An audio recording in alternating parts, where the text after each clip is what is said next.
은혜로운 찬양 감사를 드립니다. 오늘 오신 모든 분들 또 영상으로 예배 참여하는 모든 성도님들에게 하나님의 축복과 보호와 은혜와 평강이 함께 하시기를 축원합니다. 시골에 할머니 한 분이 개밥그릇으로 쓰는 사발이 하나 있었습니다. 그런데 골동품 전문가가 지나가다가 깜짝 놀랐습니다. 그게 몇 억이 가는 고려총사였습니다. 그래서 할머니한테 그 사실을 얘기해 줬더니 할머니가 그 개밥그릇을 회수해서 깨끗이 닦아가지고 중요한 창자에다가 보관을 했습니다.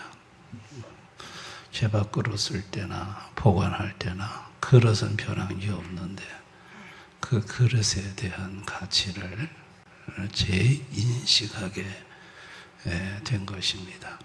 여러분, AD 49년에서 50년경에 마게도냐 지역의 수도인 데살로니가에 한 전도자가 나타났습니다. 그분의 이름이 바울사도입니다. 이 바울사도가 그 데살로니가 광장에서 복음을, 하나님의 말씀을 외칩니다. 그때 데살로니 교회, 데살로니 지역에 있는 사람들이 바울이 전하는 말을 하나님의 말씀으로 받을 수가 없었습니다. 그게 얼마나 가치 있는 소중한 말씀인지를 인지하지 못했습니다. 그 이유는 뭐냐? 첫째는 바울의 외모 때문입니다.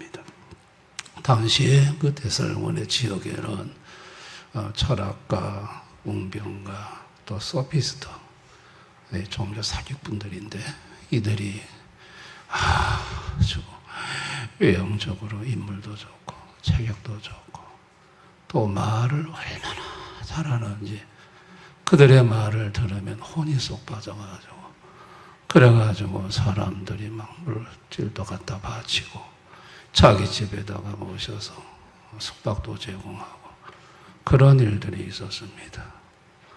그런데 바울은 고린도서 10장 10절에 보면 그가 몸으로 대할 때는 약하고 그 말도 시원하지 않다 하니 바울의 몸은 약했다고 그랬어요.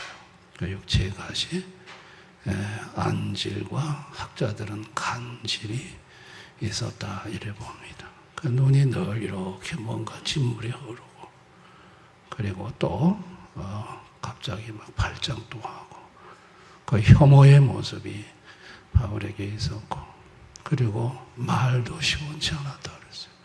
당시에 소피스트나 철학가나 웅병가들처럼 말을 잘하지 못했어요. 근데 그런 사람이 와서 전하는 말을 무슨 하나님의 말씀으로 바뀌냐고요. 그리고 두 번째가 이성입니다. 헬라 철학의 본질은 이성이 중심이 되어 있습니다. 당시의 십자가의 죽음은 로마의 반역자, 노예들에게 집행하는 아주 극형입니다. 근데 이 바울이 뭐라고 하냐면 유대 청년 하나가 우리 인류의 죄를 지고 십자가에 죽었다가 사흘 만에 다시 살아났다는 거예요. 그걸 믿으면 죄 사함 받고 영생을 얻는다는 거예요. 이게 이성적으로 납득이 안 되는 말입니다. 아니 사람이 어떻게 죽었다가 사흘 만에 살아? 이게 이해가 되는 말이야. 납득이 되는 얘기야. 이성적으로 받을 수가 없는 말이에요. 그리고 셋째가 박해예요. 로마 역사가 타키투스 기록에 의하면 당시 기독교인들에 대하여 그 로마 사회가 인류를 미워하는 죄라는 제목으로 기독교인들을 박해했습니다. 왜 기독교인들에게 인류를 미워하는 죄라고 제목을 정했냐면 당시 로마 문화권에서는 결혼식을 하든 장례식을 하든 개업식을 하든 이방 신전에게 제사를 지내고 축제를 했습니다. 그러니까 이제 교회를, 예수를 믿는 사람들은 딱 발을 끊어버리니까 이방 신전에 참여할 수가 없으니까 저들은 인류를 미워하는 죄다 이러면서 그 아주 기독교인들에 대한 안 좋은 인식을 갖고 있었습니다. 뿐만 아니라 2세기 교비였던 터툴리아는 티브리 강이 범람해서 성벽을 때리거나 가뭄이 와서 나일강이 넘치지 않거나 지진이나 기근이나 전염병이 오면 그 당시에 사람들은 기독교인을 사자에게 던지라는 구호를 외쳤다는 거예요. 다시 말해서 교회 다니는 인간들이 하나님을 섬기고 우상을 버림으로 신이 진노했다는 거예요. 그래서 기독교인들을 사자에게 던지라. 이 사회적인 분위기가 어수선했어요. 그러니 그 하나님을 하나님의 말씀으로 받을 수가 없는 거죠. 또 하나는 경제 문제입니다. 네 번째가 당시 데살로니가 지역에는 이 경제권이 길드라는 이 농협, 오늘 같으면 농협조합과 같이 길드라는 이 단위 경제 공동체가 조성이 되어 있습니다. 이 길드에서 회의를 할 때 반드시 우상에게, 자기들이 섬기는 신에게 제사와 제물을 바치고 모임을 가졌습니다. 그러다 보니 기독교인들은 거기도 참여를 할 수가 없는 거예요. 그러면 길드에서 추방되는 거예요. 추방이 되면 경제적으로 파산을 받는 거예요.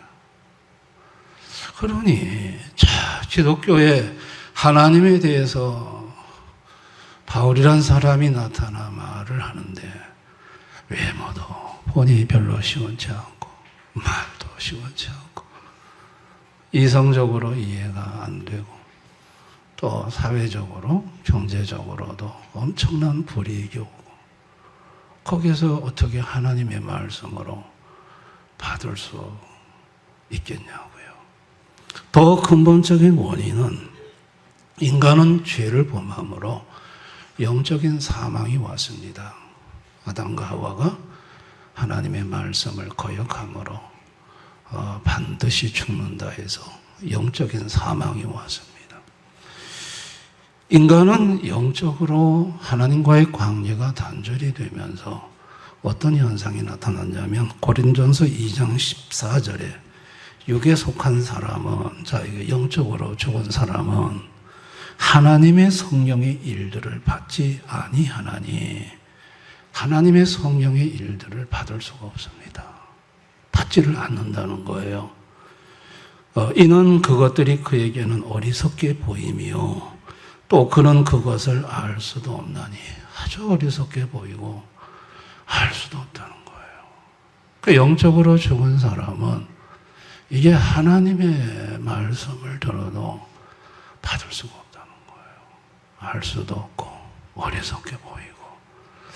근데 여러분, 데살로니가 사람들도 이 바울 사도가 전하는 말씀을 들었는데 근데 놀라운 반전이 일어났어요. 자, 그게 13절이에요. 자, 이러므로 우리가 하나님께 끊임없이 감사함은 너희가 우리에게 들은 바 하나님의 말씀을 받을 때에 사람의 말로 받지 아니하고 하나님의 말씀으로 받음이니 진실로 그러하도다. 아니, 하나님의 말씀으로 받을 수가 없어요. 없는데 하나님의 말씀으로 받았다는 거예요.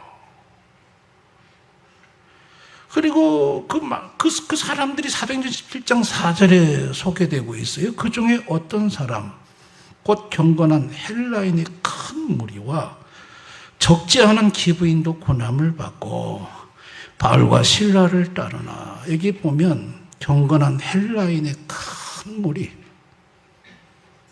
이방인의 큰 무리가 하나님의 말씀으로 받았어요. 적지 않은 기부인들. 그들이 데살로니가서 1장 9절에 보면 너희가 어떻게 우상을 버리고 하나님께 돌아와서 하나님의 말씀으로 받고 난 후에 우상을 버렸어요. 이게 어떻게 가능하냐는 거예요. 하나님의 말씀을 받을 수가 없어요. 말씀으로 받을 수가 없어요. 그런데 받았어요.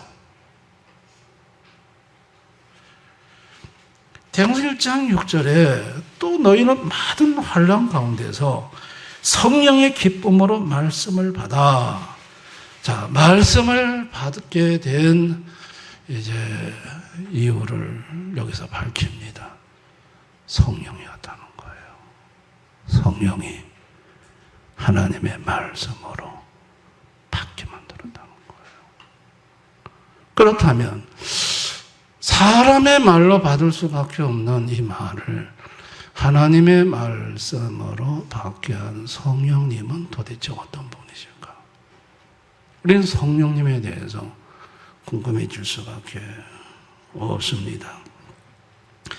여러분, 성령님은 자, 우리가 성부 하나님, 아버지 하나님, 성자 예수님, 성령 하나님, 이게 삼위일체로 계시는 한 위격의 하나님이세요.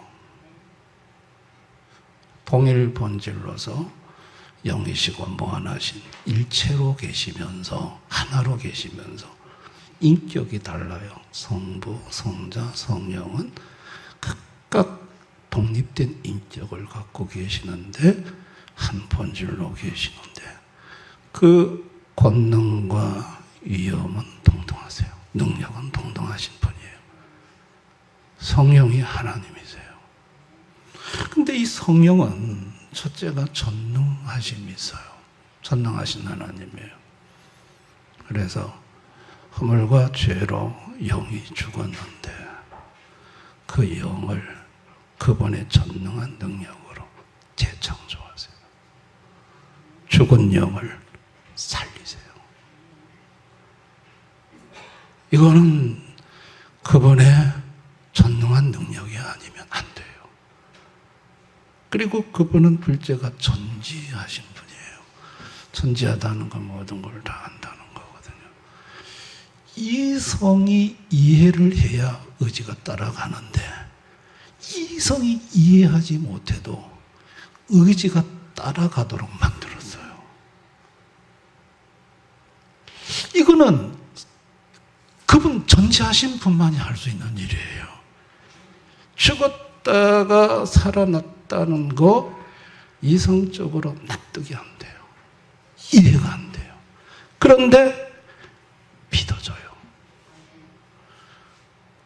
이성의 이해 단계를 건너뛰고 이것이 믿어지게 하는 것은 우리는 그걸 어떻게 하는지는 몰라. 그러나 전지하신 그분은 그 방법을 알고 있어요.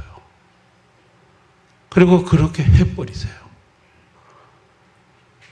이해할 수 없는 이성의 단계를 뛰어넘도록 만드시는 그 전지하심이 성령에게 있어요. 셋째가 무소부재하셨어요. 헬라의 큰 무리들, 그 큰 무리들을 한꺼번에 몽땅하는 게 아니고 각 개개인마다 성령님이 역사하셔서 영을 살리고 이성의 장벽을 뛰어넘게 하셔서. 그러니까 각 개개인만에 어디든지 간에 성령님은 동시에 역사하실 수 있는 편재, 무소부재, 동시에 모든 곳에 계실 수 있는 하나님이시라는 거예요. 그리고 넷째가 영원하신 분이에요. 일정한 그때만 고일을 하시고 지금은 안 하시는 게 아니라 영원부터 영원까지 계속 이 일을 하시는 예수님이 이 땅에 오신 목적이 뭘까요? 성령을 보내시기 위함이라고 했어요. 요한복음 16장 7절.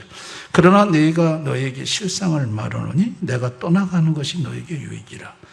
내가 떠나가지 아니하면 보혜사가 너에게로 오시지 아니할 것이요 가면 내가 그를 너에게 보내리니. 예수님은 이 땅에 오셨는데 제자들에게 내가 떠나가는 것이 유익이다. 내가 떠나가서 성령을 보내겠다고 그랬어요. 그러면 떠나가실 예수님 왜 오셨을까요? 성령을 받을 조건을 마련하기 위해서 오신 거예요.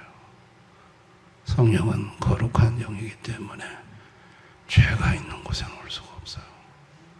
그래서 예수님이 자기 백성의 죄값을 다 지시고 십자가에서 죽음으로 죄값을 지불한 거예요.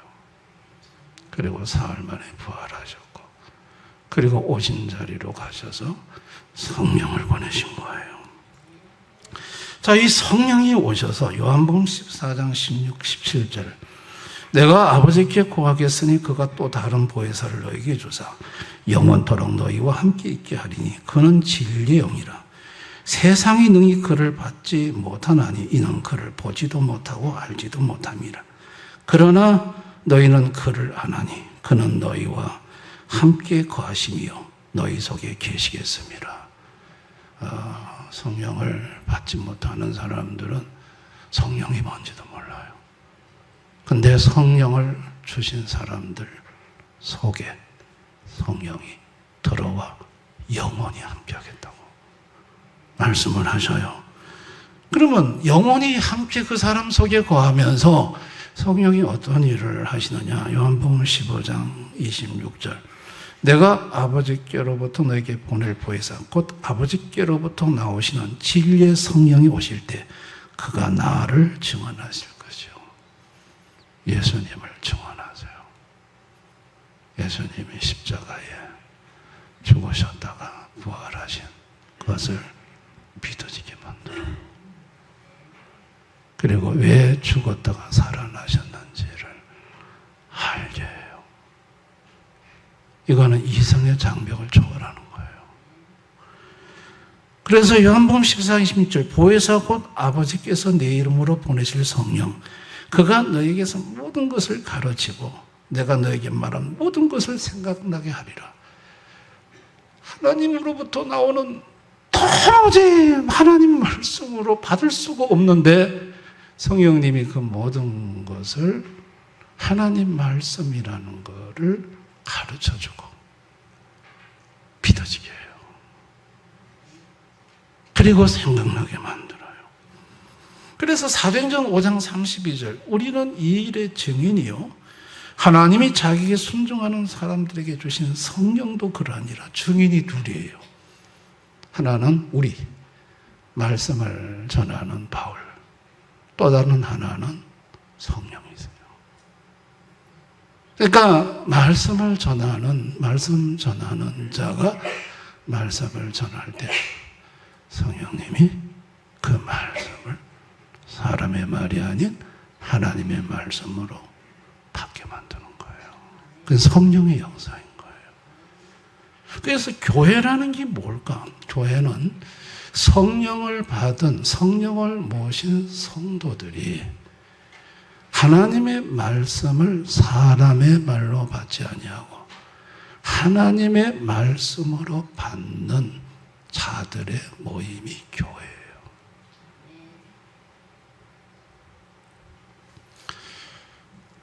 말씀을 하나님의 말씀으로 받는 자들과 받지 사람의 말로 받는 자들이 나눠져요. 교회는 하나님의 말씀으로 받는 자들만의 모임이 엄밀히 말해서 교회예요. 데살로니가 교회 안에 또 데살로니가 교회 밖에 하나님의 말씀으로 받지 못하는 사람의 말로 받는 사람들과 하나님의 말씀으로 받는 사람들로 명확하게 나눠져요. 말씀이 나눕니다. 하나님 아버지가 아들 예수를 보내서 십자가에서 죄 문제를 해결하고 성령을 보내신 이유는 하나님의 말씀을 하나님의 말씀으로 받게 하고 싶으셔서 그렇게 하신 거예요. 사람의 말이 아닌.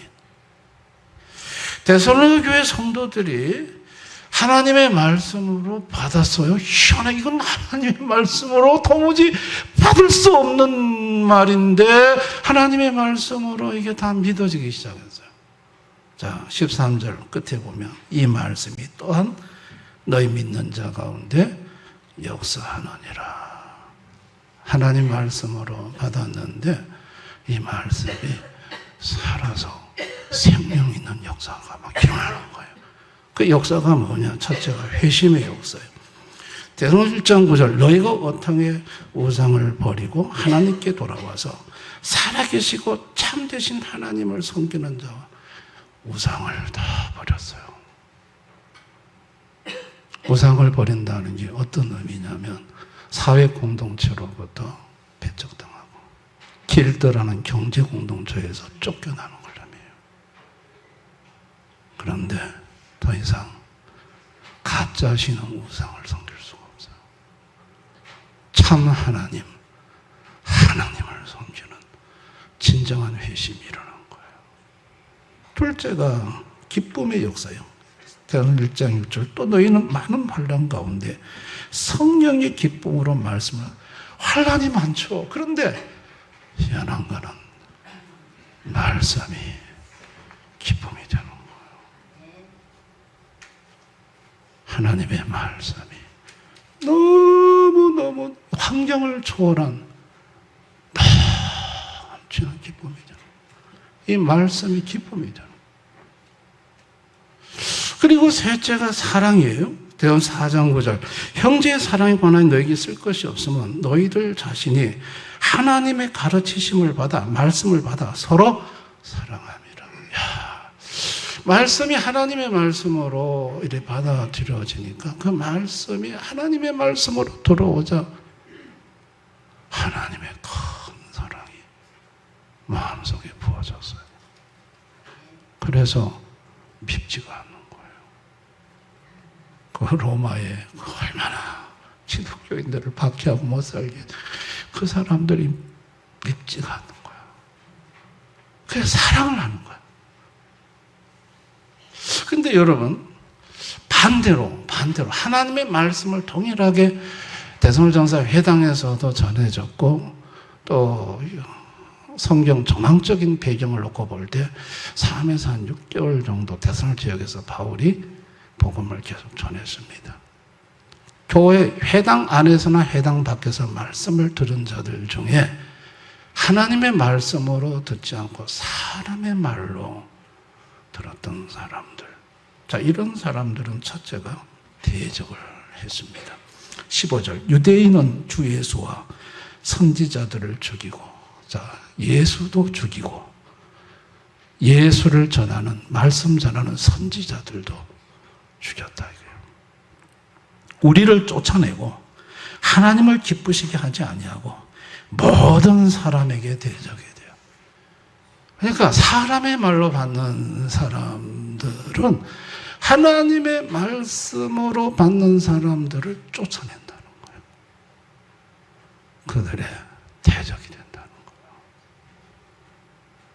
그리고 둘째가 노하심이에요. 16절 우리가 이방인에게 말하여 구원받게 함을 그들이 금하여 자기 죄를 항상 채우매 노하심이 끝까지 그들에게 임하였느니라. 그러니까 예수님을 전해서 하나님의 말씀을 말씀으로 받게 해서 그 사람이 구원을 받게 해야 되는데 그걸 하나님의 말씀으로 받지 못하게 만든다. 그래서 구원을 받지 못하도록 만든다는 거예요. 그래서 하나님의 노하심이 임한다는 거예요. 하나님의 노하심이. 그리고 셋째가 미혹을 받아 거짓을 믿습니다.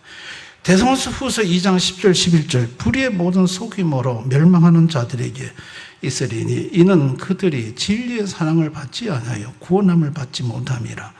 이러므로 하나님이 미혹의 역사를 그들에게 보내사 거짓 것을 믿게 하시면, 그러니까 미혹의 역사로 거짓 것을 믿는다는 거예요. 영국의 사상가 체스터틴은 사람들이 하나님을 믿지 않게 될 때 아무것도 믿지 않는 것이 아니라 아무 것이나 다 믿게 된다 그랬어요.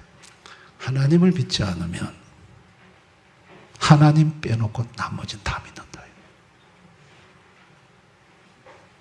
그러니까 하나님의 말씀으로 받지 않았고 사람의 말로 받으니까 하나님만 빼놓고 그 나머지는 다 믿는다. 그래서 낚아채가는 이쪽에서도 미혹의 낚아, 저쪽에서 미혹의 낚아채, 사방으로 미혹의 낚아채를 당한다는 거예요. 그리고 넷째, 호련한 멸망과 영원한 형벌이요. 그래서 5장 3절 그들이 평안하다 안전하다 할 그때 임신한 여자에게 해산의 고통이 이른 것 같이 멸망이 갑자기 그들에게 이르니 결코 피하지 못하리라. 갑자기 평안하다 평안할 때 임신한 여자에게 해산의 고통이 오듯이 갑자기 멸망이 있다고 이런다는 거예요. 하나님의 말씀을 받는 자와 사람의 말로 받는 자가 이 결과가 엄청나게 다르다는 걸 보여주고 있어요. 다르다는 걸 보여주고 있어요. 오늘 이 시대를 사는 현대인들, 하나님의 말씀으로 받지 않고 사람의 말로 받습니다. 예수님이 구원이라는 말 혐오합니다. 예수님이 오직 예수님만이 우리의 구원입니다. 유일한 구원입니다. 웃기는 소리 하지 마세요. 혐오합니다. 싫어합니다. 그리고 예수 믿어? 그래? 그러면서 조롱하고 멸시하고 왕따시키고 불이익 주고 여러 가지로 하나님의 말씀을 말씀으로 받는 자들을 괴롭힙니다. 그들에게 하나님의 노하심이 끝까지 임합니다. 그 노하심은 버리심이에요. 자, 로마서 1장 28절 32절 또한 그들이 마음에 하나님 두기를 싫어하며, 그러니까 싫다 이거예요. 하나님이 싫다 이거예요. 하나님께서 그들을 그 상실한 마음대로 내버려 두사 합당하지 못한 일을 하게 하셨으니 곧 모든 불의, 추악, 탐욕, 악의가 가득한 자요, 시기, 살인, 분쟁, 사기, 악독이 가득한 자요, 수군수군하는 자요, 비방하는 자요, 하나님께서 미워하시는 자요, 능욕하는 자요, 교만하는 자요, 자랑하는 자요, 악을 도모하는 자요, 부모를 거역하는 자요, 우매한 자요, 배역하는 자요, 무정한 자요, 무자비한 자라. 그들이 이 같은 일을 행하는 자는 사형에 해당한다고 하나님께서 정하심을 알고도 자기들만 행할 뿐 아니라 또한 그런 일을 행하는 자들을 옳다 하나니라. 하나님이 21가지의 제약에다가 던져버려요. 이 중에 하나라도 걸리면 그 인생이 괴롭습니다. 이런 제약에 걸려서 고통 속에 사는 거예요. 고통 속에 사는 거예요. 뿐만 아니라 미혹을 받아서 거짓 것을 믿게 해요. 과학, 만능, 물질주의, 이단사상, 타로카드, 점성술, 명상, 뉴에이지 등등. 하나님 말씀 빼놓고 나머지는 다 들어. 글로 끌려가. 숱한 이단에게도 끌려가고 다 끌려다녀요. 거기다가 막 돈 갖다가 바치고 시간 갖다가 바치고 인생을 허송합니다. 그러다가 홀연히 멸망이 임합니다. 죽음이 임하고 영원한 형벌을 피하지 못합니다. 안전망이라고 생각해서 준비했던 안전의 울타리가 한순간에 무너집니다. 든든한 주식계좌, 좋은 부동산, 발달한 의료 시스템, 완벽한 보험제도, 이런 것들이 나의 노년을, 나를 든든하게 지켜줄 거야. 그런데 한 방에 그 안전의 울타리가 무너집니다. 갑작스러운 경제위기, 불의의 사고, 상상할 수 없는 질병에서 온 거, 병원에서 그 앞에 야채없이 무너진 일입니다. 그리고 임신한 여인에게 해산의 고통이 들이닥치듯 죽음이 예고 없이 찾아옵니다. 죽음 후에는 망연자실하고 죽음 앞에서는 벌벌벌 떨다가 지옥에서 온 사자를 대면하고 영원히 끔찍한 불타는 지옥으로 비명을 지르면서 끌려갑니다. 차이가 뭐죠? 하나님의 말씀을 사람의 말로 들었던 자들의 삶이 그 말로예요. 그러면 성도는 누굴까요? 성도도 하나님의 말씀을 하나님의 말씀으로 받을 수 없었던 자들이었어요. 첫째는 성도도 영이 죽었거든요. 그리고 말씀 전하는 자에 대한 장벽이 있어요. 또 이성의 장벽이 있어요. 도무지 성경에 말하는 기적을 믿을 수가 없어요. 보리떡 5개, 물고기 2마리로 5,000명 먹이고 12광줄이 남았다며. 그게 말이 돼? 예수님이 물 위로 걸었다며. 말이 돼? 죽었다가 살아났다며. 말이 돼? 아니, 믿을 걸 믿어야지. 말도 안 되는 걸 믿어? 이성의 장벽. 성도들도 이 장벽을 넘지를 못해요.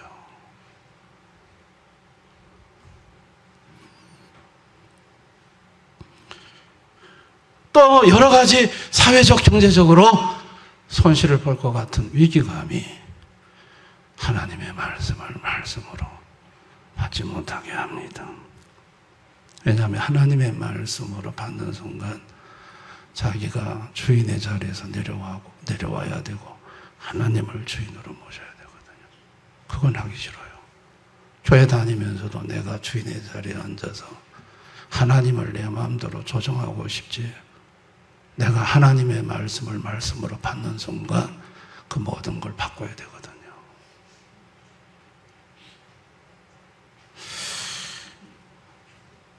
하나님의 말씀을 말씀으로 받지 못할 이유가 수만 가지예요. 그런데 여러분, 놀라운 일이 벌어진 거예요. 전능한 성령님이 내게 오셔서 내 죽은 영을 살리신 거예요. 존귀하신 성령님이 내게 오셔서 이성의 이해 단계를 뛰어넘게 만드신 거예요. 여전히 이해가 안 되는데 신기한 거는 믿어줘. 이해가 안 되는데 믿어줘. 이게 말이 안 되는 논리거든요. 이게 성령님이 하시는 거예요.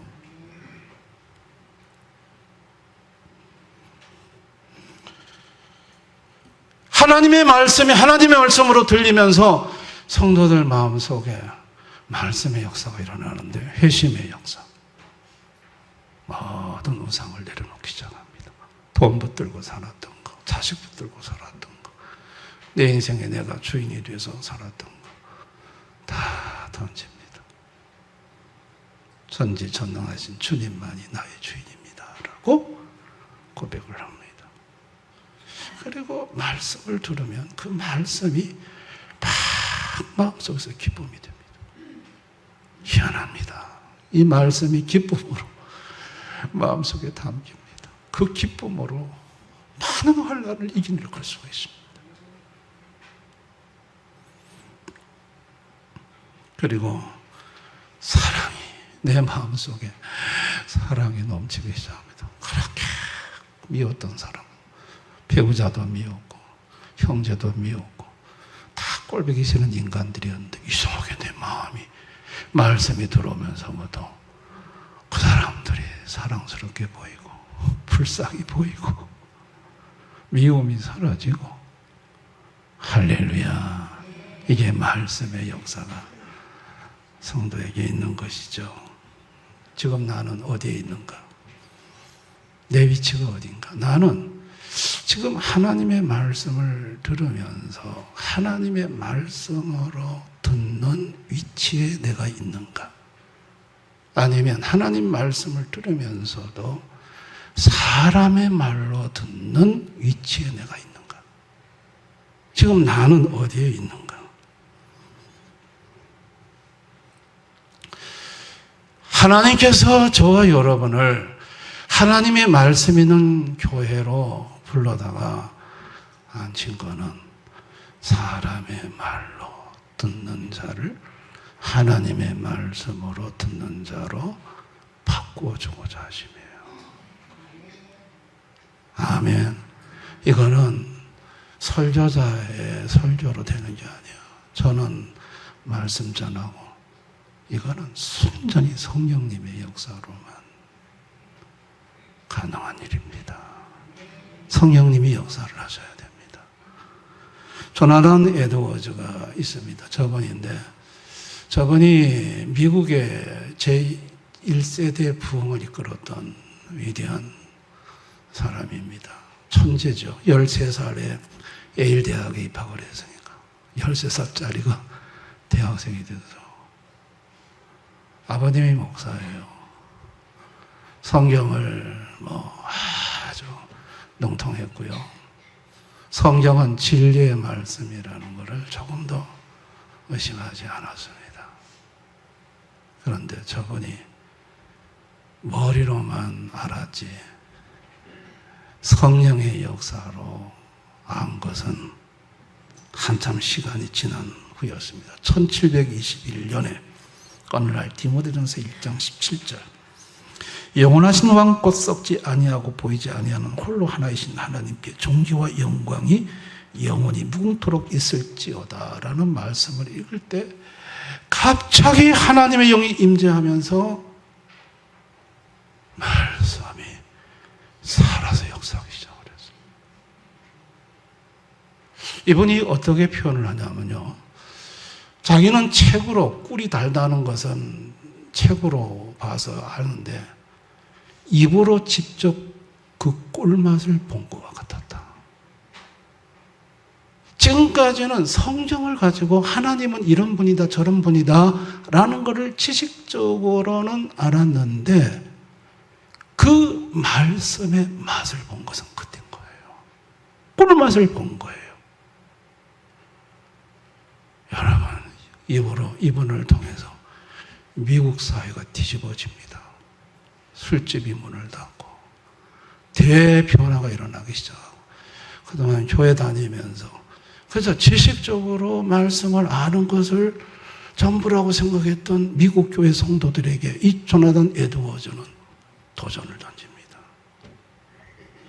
당신은 정말 당신이 알고 있는 말씀이 당신의 마음속에 거룩한 감동으로 와져 있는가? 꿀이 달다는 건 알지만 실제 입으로 꿀맛을 보았는가? 그로부터 대대적인 성령의 부흥의 역사가 일어나 미국 사회가 민주주의를 만드는데 토대를 이 조나단 에드워즈로 말미암아 놓아지는 걸 볼 수가 있습니다. 하나님의 말씀으로 받는 것은 인간의 지성으로 되는 게 아닙니다. 성령으로 되는 것입니다. 결국은 교회는 말씀이 가릅니다. 성격이, 가치관이 가르는 것이 아닙니다. 말씀이 가르는 것입니다. 하나님의 말씀으로 받느냐, 사람의 말로 받느냐로 갈라지는 것입니다. 저와 여러분은 결단해야 됩니다. 하나님의 말씀으로 받기로 결단해야 됩니다. 성령이 하시는 일이지만 우리 쪽에서 해야 할 결단이 있습니다. 첫째가 성령의 조명을 구해야 됩니다. 예배당에 앉아서 설교를 들을 때 내 얄팍한 이성과 경험으로 이 말씀이 맞다 틀리다를 평가하던 교만한 재판관의 자리에서 내려와야 합니다. 내려와서 전능하시고 전지하신 성령님의 도우심을 구해야 됩니다. 주님, 나는 이 말씀을 봐도 머리로는 대충 이런 뜻이라는 건 알지만 내 가슴으로는 모릅니다. 성령님 조명해 주십시오. 가르쳐 주십시오. 기도해야 합니다. 그리고 둘째, 주인의 자리를 내어드리기로 결단해야 됩니다. 그동안 내가 내 인생의 주인이 되어 내 마음대로 내 욕망대로 살아왔던 죄를 회개하고 하나님의 말씀이 내 삶에 선포되었을 때 경제적인 손실이 예상되거나 세상의 조롱이 두려워도 말씀이 가라면 가고 말씀이 서라면 서고 나는 말씀대로 순종하겠습니다 하고 나가면 그 말씀이 하나님의 말씀으로 음성으로 들립니다. 아멘. 아예 말씀을 들을 때부터 그냥 내가 판단해보고 나한테 맞으면 내가 하나님 말씀으로 접수하고 나한테 별로 이득이 안 될 것 같으면 하나님 넣습니다. 성령님이 역사를 하시겠냐고요. 내 인생이 하나님에 의해 사로잡히면 내가 엄청난 손해 아니야? 내가 내 인생의 주인 되는 것보다도 전능하신 분, 전지하신 분, 영원하신 분, 그분이 내 인생의 주인이 된다면, 내 가정의 주인이 된다면, 내 자녀의 주인이 된다면 그보다 더 안전하고 축복된 것은 없습니다.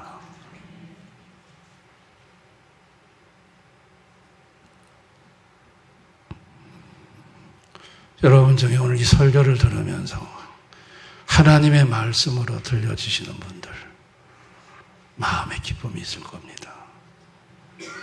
그런데 사람의 말로 계속 들려지는 분들 절망하지 마십시오. 여러분들을 그래도 이 교회에다가 붙들어 놓으시는 이유는 성령님이 여러분에게 어느 순간에 역사에서 휘떡 뒤집어가지고 하나님의 말씀으로 듣게 하기 위함입니다. 그래서 여러분에게 축복을 주고자 하심입니다. 교회는 말씀이 가릅니다. 하나님의 말씀으로 받느냐 사람의 말로 받느냐로 갈라집니다. 우리 대연의 모든 성도님들 하나님의 말씀으로 받아줘서 회심의 역사, 기쁨의 역사, 사랑의 역사가 넘치는 우리 성도님들 되셨으면 좋겠습니다. 오늘 이 말씀을 생각하면서 우리 한번 기도합시다. 나는 그동안 교회 생활하면서 하나님의 말씀을 들을 때 이게 사람의 말로 이게 받아졌느냐 아니면 하나님의 말씀으로 받아졌느냐. 이 하나님의 말씀으로 받아진다는 것은 성령님의 역사가 없으면 불가능합니다. 죽은 영이 살아야 되고요. 이성의 장벽을 넘어서야 되고요. 말씀 전하는 자에 대한 여러 가지 시험도 이겨내야 되고요. 때로는 주인을 완전히 바꿈으로 사회적, 경제적으로 때로는 각오도 해야 되고요.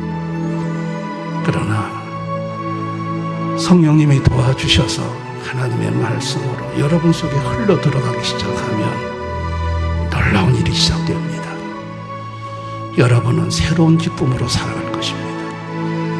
여러분의 가정과 자녀들, 집안은 새로운 전능하신 주인의 보호와 인도 속에 살아가게 될 것입니다.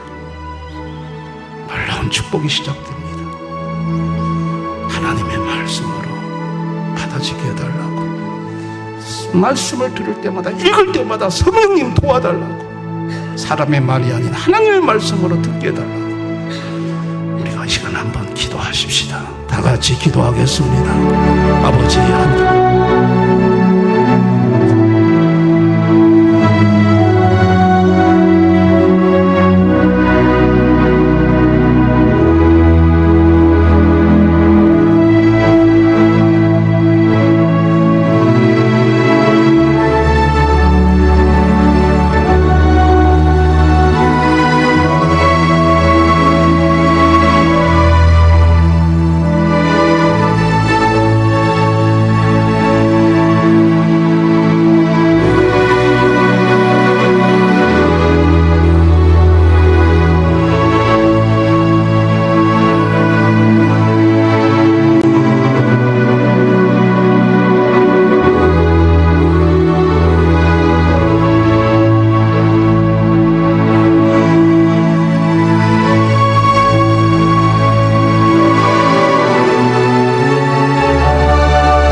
성경의 말씀을 들어보면 우리 인간의 이성으로는 받아들일 수도 없고 인정할 수도 없고 이해할 수도 없습니다. 죽은 자가 살아나고 오병이어의 기적이 일어나고 아버지 이와 같은 걸 어떻게 우리 이성으로 믿을 수 있겠습니까? 그런데 전능하시고 전지하신 성령이 역사하시면 이성으로 이해할 수 없는 이 영역이 이해는 하지 못하지만 믿어지면서부터 말씀에 살아있는 역사가 실제적으로 삶 속에 나타나고 그래서 놀라운 하나님의 축복과 역사를 경험하면서 하는 복된 인생이 된다는 것. 오늘날 수많은 기독교 역사가 그것을 증명하고 있고 교회 다니는 수많은 성도들의 간증이 그것을 확증시켜주고 있습니다. 우리 대연의 모든 성도들 도와주시기 원합니다.